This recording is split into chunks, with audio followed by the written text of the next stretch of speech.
जय हिंद दोस्तों। भारत ने कर दिया, बड़ा कमाल हो गया, बड़ा धमाल अब होगा। असली खेल शुरू, खेल भी ऐसा कि संभलने का मौका नहीं मिलेगा। भारत को मिल गया 5वीं जनरेशन जेट का दिल, यानी सुपर पावर इंजन, जिससे एमका को हैवी गति मिलेगी। भारत के बादलों में गरजेगा अब 6ठी पीढ़ी का फाइटर जेट। यह फाइटर जेट एक बड़ा निशाना होगा दुश्मन देशों के लिए। उधर पाकिस्तान चीन की नींद उड़ गई है, यह भारत को जल्द मिलेगा 5वीं पीढ़ी के लड़ाकू विमान के लिए। इसके लिए अंदर ही अंदर चल रही तैयारी अमेरिकी की कंपनी जनरल इलेक्ट्रिक भारत के 5वीं पीढ़ी के लड़ाकू विमान के लिए इंजन बनाने की दौड़ में शामिल होना चाहती है। जी के चेयरमैन और सीईओ लैरी कल्प ने ईटी को दिए एक इंटरव्यू में यह बोला कि भारत जी के लिए नागरिक और रक्षा दोनों तरह के एरोस्पेस कारोबार के लिए बहुत महत्वपूर्ण बाजार है।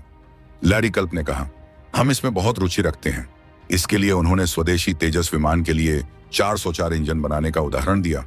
उन्होंने कहा कि भारत और अमेरिका के बीच बहुत मजबूत संबंध हैं, इसलिए जीई यहां है और हर संभव मदद करने के लिए तैयार है। 5वीं पीढ़ी के स्वदेशी लड़ाकू विमान को पंख देने की तैयारी। पिछले महीने ही भारत ने स्वदेशी लड़ाकू विमान को तेजी से बनाने की योजना का ऐलान किया था। यह घोषणा पाकिस्तान के खिलाफ चले ऑपरेशन सिंदूर के कुछ दिनों बाद आई थी। स्वाभाविक तौर पर इस विमान का सबसे महत्वपूर्ण हिस्सा इसका शक्तिशाली इंजन होगा। इसे बनाने के लिए भारत किसी विदेशी कंपनी के साथ मिलकर काम कर सकता है। माना जा रहा है कि इस काम के लिए जी को सफरान रोल्स रॉयस जैसी कंपनियों से टक्कर मिलेगी। तेजस मार्क 1 लड़ाकू विमान के निर्माण में भी प्रगति मिलेगी। लैरी कल्प ने भारत में आगे और भी ज्यादा काम करने की इच्छा जताई है।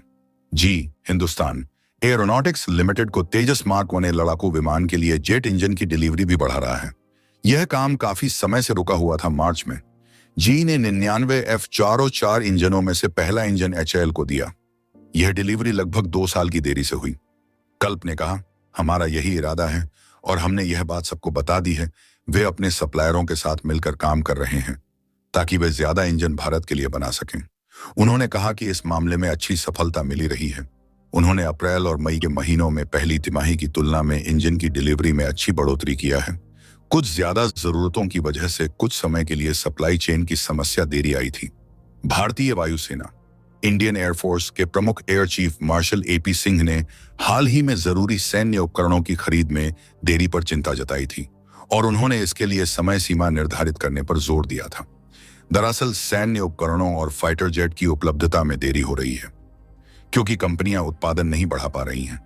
इससे सशस्त्र सेना को अपनी तैयारी में मुश्किलें आती हैं। कल्प ने कहा कि इस समस्या को दूर करने के लिए कई कदम उठाए जा रहे हैं, लेकिन इसमें अभी समय, उन्होंने कहा, जी में ही नहीं बल्कि पूरे उद्योग में बहुत प्रगति हो रही है। उन्होंने कहा कि मांग हर साल बढ़ रही है, इसलिए सप्लाई चेन की समस्या अभी कुछ समय तक बनी रहेगी। यह एक बड़ी चुनौती है। जी कंपनी भारत में निवेश बढ़ाने में अच्छा इंटरेस्ट दिखा रही है। भारत में नॉर्मल विमानों के इंजन के लिए एक मरम्मत और रखरखाव सुविधा भी स्थापित करना चाहता है। कल्प ने कहा कि यह सवाल कब का है, अगर का नहीं। वे यह सुनिश्चित करना चाहते हैं कि बाजार में इतना काम हो कि उस सुविधा में निवेश करना फायदेमंद हो। जी के भारत में 1400 से ज्यादा इंजन चल रहे हैं। ये इंजन छोटे और बड़े दोनों तरह के विमानों में लगे हुए हैं। जी को लगभग 2500 और इंजनों का ऑर्डर मिला हुआ है।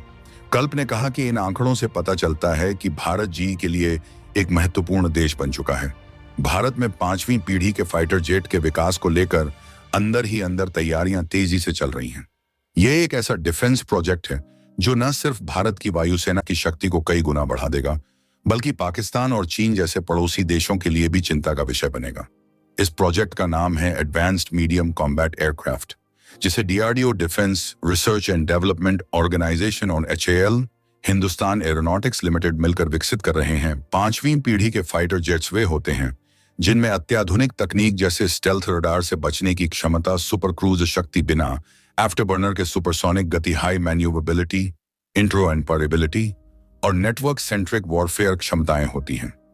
भारत इस दिशा में MK के जरिए प्रवेश कर रहा है, जो न केवल स्वदेशी तकनीक पर आधारित होगा, बल्कि इससे भारत को विदेशी फाइटर जेट्स पर निर्भरता भी खत्म हो जाएगी। भारत की मौजूदा तैयारी AMCA परियोजना को आधिकारिक मंजूरी देने से पहले ही इसके डिजाइन और डेवलपमेंट पर व्यापक कार्य हो चुका है। इसके फेज 1 के लिए लगभग 15,000 करोड़ का बजट अनुमानित हुआ है। यह विमान 2 इंजन वाले स्टेल्थ फीचर युक्त मल्टी रोल फाइटर जेट होगा। इनका उद्देश्य होगा air superiority, ground attack, electronic warfare और इंटेलिजेंस मिशनों को अंजाम देना है।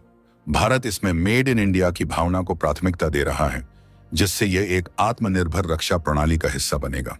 भारत का यह कदम न सिर्फ तकनीकी दृष्टिकोण से महत्वपूर्ण है, बल्कि कूटनीतिक रूप से भी बड़ा संदेश देता है। पाकिस्तान अभी तक चीन के JF-17 के कुछ पुराने अमेरिकी फाइटर जेट्स पर निर्भर है, जिनकी क्षमताएं सीमित हैं। वहीं चीन भले ही J-20 जैसे स्टेल्थ फाइटर जेट्स बना चुका हो, लेकिन उनके स्टील्थ फीचर्स को लेकर वैश्विक स्तर पर संदेह रहा है। एमका का विकास भारत को अमेरिका, रूस और चीन की श्रेणी में खड़ा कर देगा, जो 5वीं पीढ़ी के फाइटर जेट्स खुद डिजाइन करते हैं। इससे भारत को न केवल सैन्य शक्ति में बढ़त मिलेगी, बल्कि रक्षा निर्यात के क्षेत्र में भी नई संभावनाएं खुलेंगी। AMCF फाइटर जेट दुश्मन के रडार में आने से बचने के खास रूप से डिजाइन किया जाएगा। इसमें इंटरनल वेपन बे हथियार विमान के अंदर रखे जाएंगे, जिससे उसकी स्टेल्थ बनी शक्ति बनी रहेगी। इसका सुपर क्रूज सिस्टम बिना आफ्टरबर्नर के सुपरसोनिक उड़ान भरने की क्षमता रखता है और 5th generation avionics advance radar और इलेक्ट्रॉनिक वॉरफेयर क्षमताएं इसमें अधिक अच्छा हैं। इसके network centric warfare, real time data sharing और ड्रोन स्वार्म नियंत्रण क्षमता नेक्स्ट जनरेशन के मौजूद है। AMCA का रक्षा अनुसंधान में आत्मनिर्भरता बढ़ेगी, जनरेशन फाइटर जेट के लिए अच्छा मित्र होगा। इस प्रोजेक्ट से भारत का रक्षा अनुसंधान क्षेत्र और मजबूत होगा। भारत पहले ही LCA तेजस, आकाश मिसाइल सिस्टम और ब्रह्मोस जैसे उन्नत हथियार प्रणालियां विकसित कर चुका है। AMCA इस श्रृंखला में अगला बड़ा कदम होगा।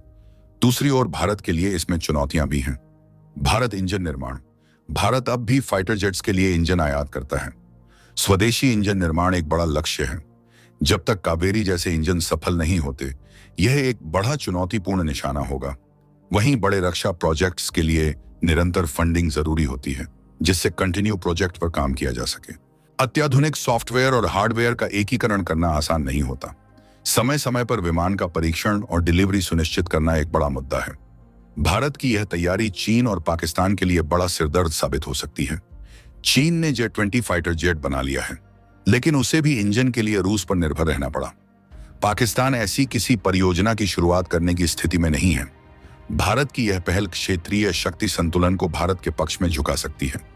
DRDO के अनुसार एमका का पहला प्रोटोटाइप 2026 तक तैयार हो जाएगा और 2030 तक भारतीय वायुसेना में शामिल किया जा सकता है।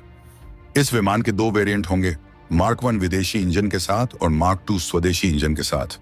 इसके साथ ही भारत 6थे जनरेशन फाइटर जेट्स की स्टडी भी शुरू कर सकता है, जिससे चीन अमेरिका जैसे देशों से मुकाबला करने में सक्षम होगा। दोस्तों, आपकी क्या राय है कमेंट बॉक्स में जरूर से बताएं। साथ ही वीडियो को लाइक और चैनल को सब्सक्राइब जरूर से करें।